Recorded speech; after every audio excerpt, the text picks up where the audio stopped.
అన్న ఇదేంది సప్పగున్నది సాయంగాడు ఇచ్చాడు కదా అరే హౌలా సల్ల బాటలు నీ చేతికిచ్చి కళ్ళు బాటలు వాడెత్తుకపోయినరా. సార్ నమస్తే. నమస్తే నమస్తే. మొన్న మీరు పెట్టిన క్లిప్పు వేణు మాధవ్ది అండ్ తిన్మార్ మల్లాది మంచిగా వైరల్ అయింది. మల్లన్న కూడా దీని మీద స్పందించింది కదా, దీనిపైన మీ కామెంట్ ఏంటి? అవును, నేను కూడా విన్నా. చాలామంది నాకు కూడా ఫోన్లు చేసి చాలా బాగుంది కామెడీ అంటున్నారు. అది వాస్తవానికి సినిమా శ్రీమతి బంగారం అనే నాది ఫస్ట్ నేను డైరెక్షన్ చేసిన సినిమా. దాంట్లో ఫస్ట్ టైం మల్లన్నకు నేనే అవకాశం ఇచ్చిన. కానీ అప్పుడు ఆ సినిమాకు వైరల్ కాలే, కానీ ఇప్పుడు వైరల్ అవుతున్నందుకు నాకు చాలా సంతోషం. మంచి క్యారెక్టర్ చేపించిన, బాగా రెస్పాన్స్ వస్తుంది. మల్లన్న యాక్టింగ్ను బాగా మెచ్చుకుంటున్నారు. వేణుమాధవ్ ఇద్దరు కాంబినేషన్ కాబట్టి చాలా బాగుందని రెస్పాన్స్ వస్తుంది. అందరూ ఫోన్ చేస్తున్నారు. చాలా హ్యాపీగా ఉంది వాస్తవానికి. ఇప్పుడు ఈ వీడియో వైరల్ అయినాక మల్లన్న ఫోన్ చేసి మీతో మాట్లాడినా? మల్లన్న ఫోన్ చేయలే, కానీ మల్లన్న తరఫున చాలామంది ఫోన్ చేశారు. సార్ ఇది సినిమా చాలా బాగుంది, మల్లన్నతో అంత బాగా యాక్ట్ చేయించిండ్రు, అసలు ఏంది విషయము అని అడిగాను అనమాట. అడిగితే చెప్పిన చాలా సంతోషం. మల్లన్న చేయలే కానీ చాలామంది ఫోన్లు చేసి అడిగినారు నాకు. అసలు ఈ సినిమాలో అప్పుడు మల్లన్నను తీసుకోవడానికి రీజన్ ఏంటిది?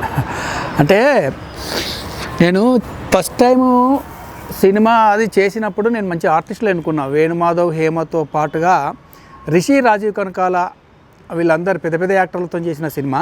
అందులో వేణుమాధవ్ ఫ్రెండ్ క్యారెక్టర్ ఒకటి ఉంటుంది అన్నమాట, ఇద్దరు ప్రాణ స్నేహితులుగా.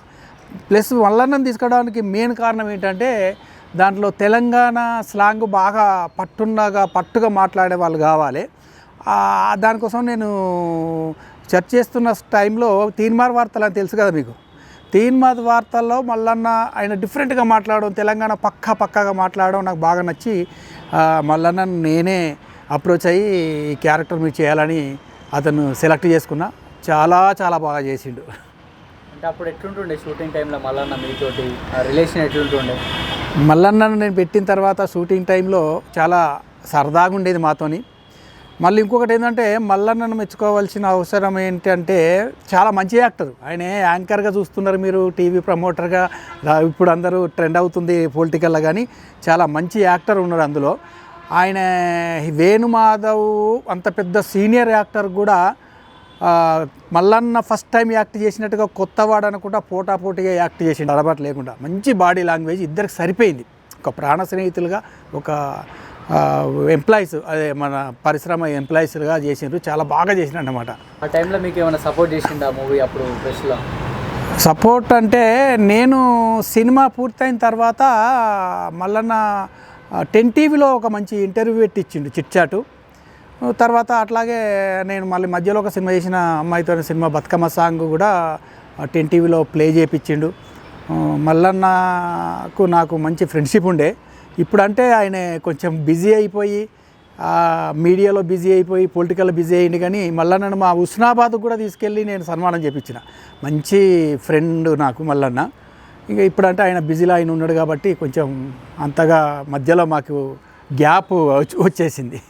ఇప్పుడు ఈ సినిమా మంచి క్లిప్ బాగా వైరల్ అవుతుంది కదా, అసలు మరి ఇంత మంచి సినిమా ఎందుకు ఓటీటీలో చూడలేకపోతున్నాం? మరి ఎందుకు ఇది అవుతుంది ఇట్లా? అంటే ఓటీటీ అనేది ఇప్పుడు వచ్చింది, సరే దాన్ని ఇవ్వాలి. అసలు మంచి సినిమా. వాస్తవానికి శ్రీమతి బంగారం అనే సినిమా నాకు చాలా ఇష్టమైన సినిమా, మంచి సబ్జెక్ట్ కూడా. ఎందుకంటే ఇప్పుడున్న యువత కూడా చూడాలి. ఎందుకంటే ఈ సాఫ్ట్వేర్ అని, ఉద్యోగాలని, రాత్రి పగలు కష్టపడే ఈ స్పీడ్ యుగంలో యువత భార్యాభర్తల కమ్యూనికేషన్ వల్ల, ఒకరికొకరికి మిస్అండర్స్టాండింగ్ వల్ల ఏం జరుగుతుంది, ఎట్లా సంసారాలు నాశనం అవుతుంది, మంచి మెసేజ్ ఉంటుంది సినిమా.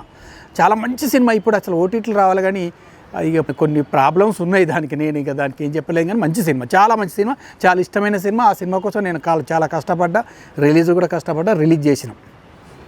వస్తుంది అంటారా? మరి చాలామంది కామెంట్లో ఫుల్ మూవీ అని అడుగుతున్నారు, ప్రొడ్యూసర్తో మాట్లాడే అవకాశం చూడాలి. ఇంకా కర్ణుడు సావుకు 1,00,000 కారణాలు అన్నట్టుగా నాకు రావాలని ఉంది. అంత మంచి సినిమా ఎందుకు మిస్ అవ్వాలి, జనాలు అడుగుతున్నారు. చూద్దాము, ఒకసారి నేనైతే డిస్కస్ చేస్తా వాళ్ళతోని. వాళ్ళు ఇచ్చుకుంటే వాళ్ళకే మంచిది, మంచి పేరు వచ్చింది. ఇప్పుడైతే అప్పుడు లేని పబ్లిసిటీ ఇప్పుడు వచ్చింది కాబట్టి వాళ్ళు ఇచ్చుకుంటే కంపల్సరీ సినిమా మంచి క్లిక్ అవుతుంది యూట్యూబ్లో. కానీ వాళ్ళు ఓటీటీలు ఇచ్చుకుంటే మంచి క్లిక్ అవుతుంది. ఇప్పటికి కూడా చాలా మంచి సినిమా వాస్తవానికి. ఇప్పుడు మళ్ళా సినిమాల్లో చూసే అవకాశం ఉందా మీ ద్వారా? ఎందుకంటే మీదే ఫస్ట్ మూవీ కదా. అంటే అంటే ఇప్పుడు ఎవరు బిజీ వాళ్ళు. మల్లన్న ఇప్పుడు పొలిటికల్గా తిరుగుతున్నాడు, చాలా బిజీ సెలబ్రిటీ పర్సను. అతను మనకు ఇప్పుడు దొరుకుతాడని మనకు గ్యారంటీ లేదు. ఒకవేళ మల్లన్న మాత్రం నా దృష్టిలో మంచి యాక్టర్ కాబట్టి డెఫినెట్గా తను అడిగితే మాత్రం నేను నెక్స్ట్ చేసే సినిమాలో డెఫినెట్గా చేస్తా, అంటే డెఫినెట్గా నేను మంచి క్యారెక్టర్ ఇస్తాను. మరి ఇంత మంచి క్లిప్ అప్పుడు కూడా మల్లన్న ట్రెండింగ్లో ఉన్నాడు కదా, అప్పుడు ఎందుకు వైరల్ కాలే, ఇప్పుడే అసలు ఎందుకు అయింది? ఇది ఇక్కడ ఒక విషయం మీకు గుర్తుండాలి. వాస్తవం చెప్పాలంటే మేము సినిమా రిలీజ్ చేసే ముందే ఈ ప్రోమోస్లో ట్రైలర్లో మల్లన్న వేణుమాధవ్కు క్లిప్పింగ్లు అన్నీ మేము రిలీజ్ చేసినాం. అన్ని యూట్యూబ్ ఛానల్ ఉంటుంది, మీరు చూడండి.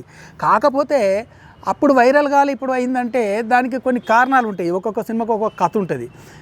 ఇప్పుడు మల్లన్న కొంచెం ట్రైనింగ్లకు రావడం, మల్లన్నకు బాగా ఫోకస్ అయ్యి ఒక పబ్లిక్ ఫిగర్ అవ్వడం, అది కూడా ఒక కారణం ఇప్పుడు కావాలంటే. అప్పుడు కాలేదు, ఇప్పుడు అయిందంటే because of the Mallanna. Cinema full movie అని అడుగుతున్నారు, మరి అప్పుడు ఎందుకు ఇంత బజ్ క్రియేట్ కాలేకపోయింది, వైరల్ కాలేదంటావు? అంటే ఇప్పుడు మనం ఒక సినిమా చేసినప్పుడు మనం చేసిన ఎంత మంచి సినిమా అయినా కూడా జనాలకు రీచ్ అయ్యి జనాలు చూసి మనకు మెచ్చుకున్నప్పుడే దానికి వాల్యూ, ఒక గౌరవం, మనం చేసిన ఆ టాలెంట్ గుర్తింపు వస్తుంది. ఒక ప్రోడక్ట్ ఏదైనా కూడా జనాలకు రీచ్ అవ్వాలి కదా, రీచ్ అయినప్పుడే అది దానికి వాల్యూ ఉంటుంది. అలాగే అందరికీ నేను కోరుకునేది ఏంటంటే, ఎప్పుడో నేను ఫస్ట్ టైం చేసిన 2016లో రిలీజ్ అయిన సినిమాను గుర్తు పెట్టుకొని ఆ సినిమా గురించి మాట్లాడుకుంటున్నారు ఇవాళ. చాలా సంతోషము. అట్లాగే ఇప్పుడు నేను మొన్న చేసిన సినిమా సీతారామపురంలో ప్రేమజంట ఆహ్లా ఉన్నది, దాన్ని కూడా బాగా చూడండి, ఎంకరేజ్ చేయండి. నేను నెక్స్ట్ మంచి సినిమాతోని మళ్ళీ మీ ముందుకు వస్తా. అందరూ నన్ను అట్లాగే ఆదరించాలి. మంచి సినిమాలు ఇస్తా, మంచి కంటెంట్లు ఇస్తా, మిమ్మల్ని ఎంటర్టైన్మెంట్ చేస్తా. Thank you so much. ప్రేమతో మీ వినయ్ బాబు.